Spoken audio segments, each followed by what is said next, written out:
What the hell are you talking about? What does that mean? Honestly. So, yeah, there you go. But anyways, I guess out of this Greek tragedy comes a silver lining. There's always a silver lining, and that is now we no longer have to worry about Greeks sparing gifts, because let's be honest, they can't afford it. There you go. Right, that's it for me, guys. Thank you very much.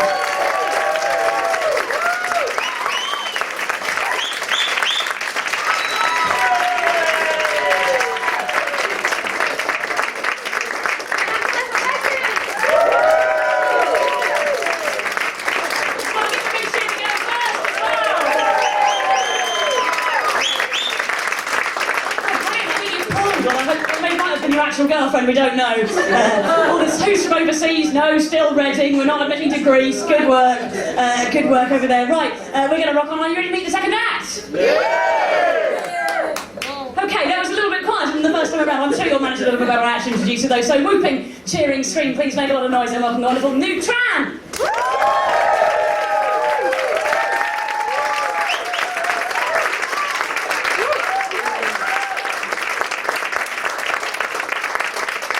Hello everyone. Hello. As Kate said, my name's Neutran.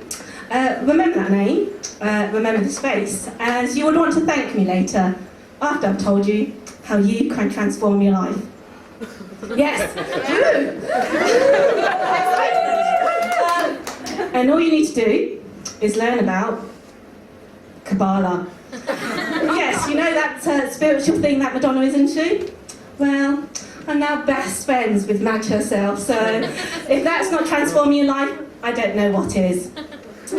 Now, I've got a captive audience, so I'm not going to waste my time on such a frivolous thing as comedy, no. Yes, I can see you're all excited about that prospect.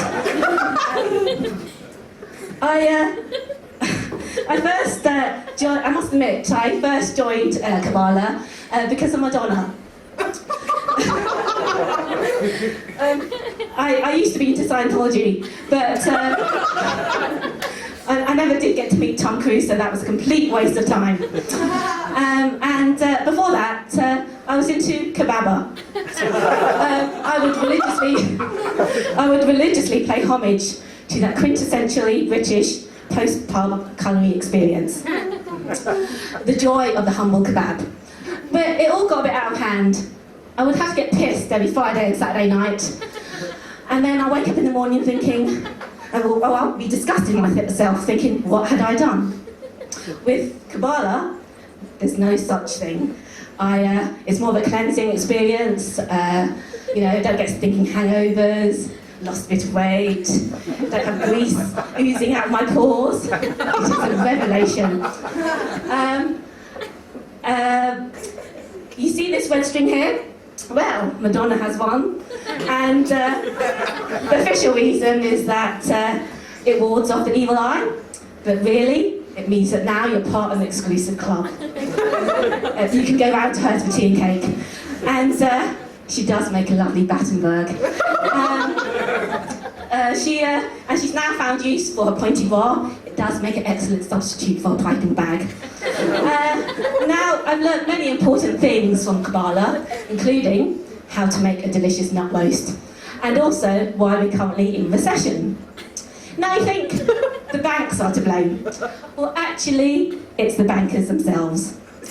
And the reason is that they are wankers. Everyone say it with me, wankers. Come on, everyone. We're all in agreement about that. And you're thinking, tell us something we don't know. Well, not in the general sense, but literally. 99.9% of bankers are men, and it is in their DNA to choke the chicken. It's an epidemic, I tell you, just pure evilness. Human fluids provide substance to demonic power, which is why satanic rituals need blood and semen to work.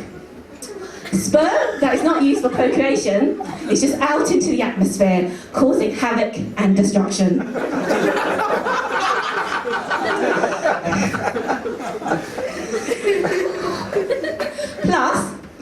seminal fluid comes from the brain. So by effectively wasting it, you lose brain function. Essentially, it makes you stupid. Yeah, it makes you stupid. And it makes me stupid, and I'm not even wanking.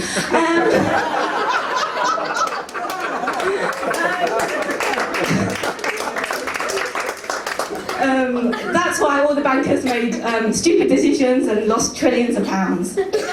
Yes, I'm saying that wanking has caused the recession. It's kind of ironic, really, that Madonna played her part in the stock market crash of 1982. Her crown then handed down to FHM's sexiest woman of 2008, Megan Fox, who was pretty instrumental in the current recession.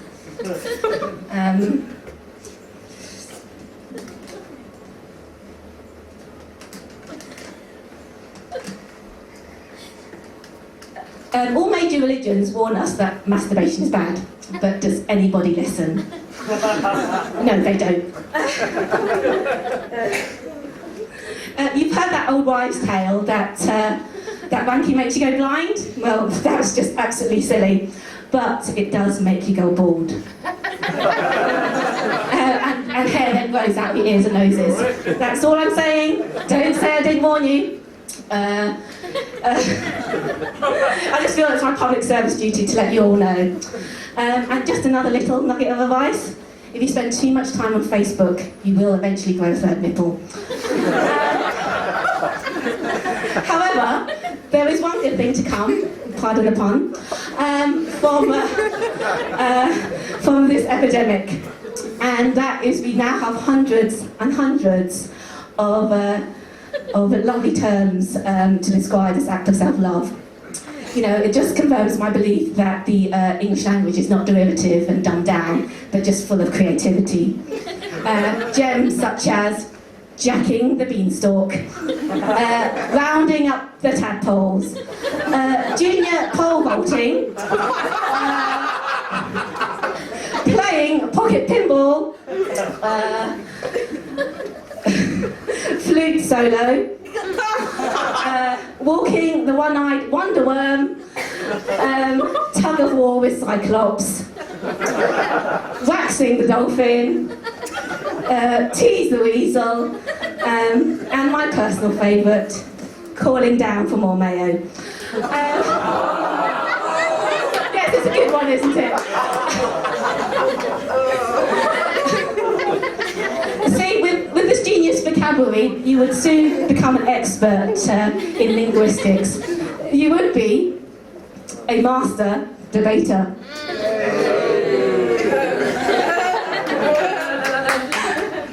Yeah, thank you. She got that one, none of you actually. So just to remind you again, my name's Nutran. Thank you very much. When you want to thank me later.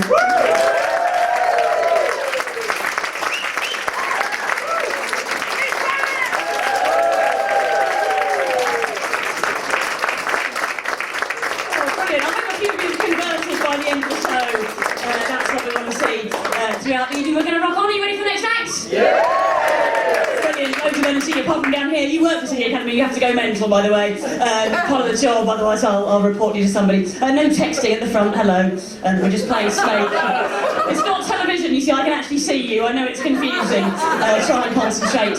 But anyway, without the phone, please give a lot of love, whoop, cheers, scream, and welcome your third act, the wonderful Mr. Richard Lee.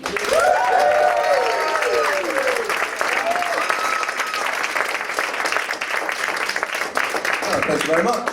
Do you know, I've actually been developing a bit of a bald spot myself, and now I know why. Thank you very much. Well, let's start with a joke. Crab walks into a bar, the barman says, fuck off. Crab says, what have I done? He says, I'm not having you in here giving it all that. Well, do you know what? I'll introduce myself. My name's Richard Lee. And as well as my blossoming career in the world of comedy. By the way, these lights are bright, aren't they, new? Wow. Yes. Yeah. As well as my blossoming career in stand-up comedy, I play football. Do you have any football fans in the room? Yeah. A few, okay. Do we have anybody that's heard of Brentford? Ooh, okay, I was hoping there'd be a no. So what we're going to have to do, we're going to have to agree a pact that anything that's said here stays in here, because I want to have a job in the morning, okay? So we'll start with that. I want to get a few things off my chest in regards to football. It's a weird world. And I get the feeling lately that our manager's been lying to us. You know, and I'll tell you why. We go in every week, we have our games, we have our team talks, and our team talks go a little bit like this. You know, come on guys, we've got a big game today. We're going to go out there, we're going to show them how good we are. We are a top team, we're fantastic players, we've got great